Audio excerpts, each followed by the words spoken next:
Patentlash shartlari har qanday g'oya ham patentlanmaydi. Qanaqasi himoyalanadi? Birinchisi, ixtironing patentga loyiqaligi 3 ta omil bilan o'lchanadi. Yangilik, jahonning hech bir joyda ilgari oshkor qilinmagan va ommaga taqdim etilmagan bo'lishi kerak. Shuni biz 6 oy nisbatda oldik. Ya'ni 6 oy deb hisobladik. 6 oydan oshmagan bo'lishi kerak agar e'lon qilgan bo'lsa.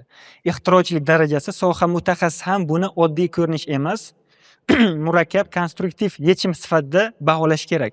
Ya'ni aynan shu sohaning vakili. Oddiy xalq emas. Uchinchisi, sanoatda qo'llanuvchanlik. Uni amalda ishlab chiqarish va foydalanish imkoniyati bo'lishi kerak.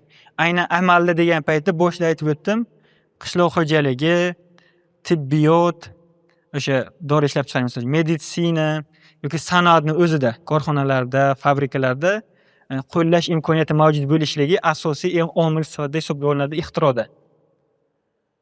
Avval e'lon qilaman, keyin patent qilaman deb o'ylash, ko'pchilik nafaqat tovar belgisida, patent sanoat namunasidan, foydali modeldan hammasi ham minusga ishlaydigan narsa.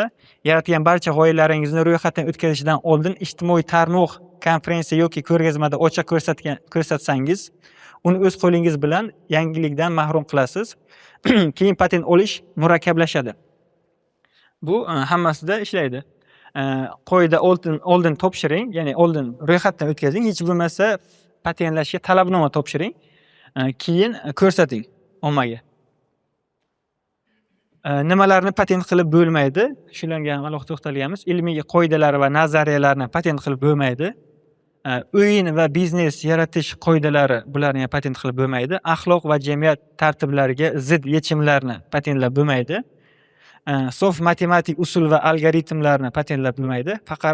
Faqatgina axborot taqdimoti patentlab bo'lmaydi. Tabiiy holdagi o'simlik hayvon navlari, ya'ni amalda tabiiy holatda o'sib chiqadigan hayvon, tabiiy holatda o'sib chiqadigan o'simliklarni yoki tabiiy holatda mavjud bo'lgan hayvonlarni qanaqadir yangi tur deb ro'yxatdan o'tkazib bo'lmaydi.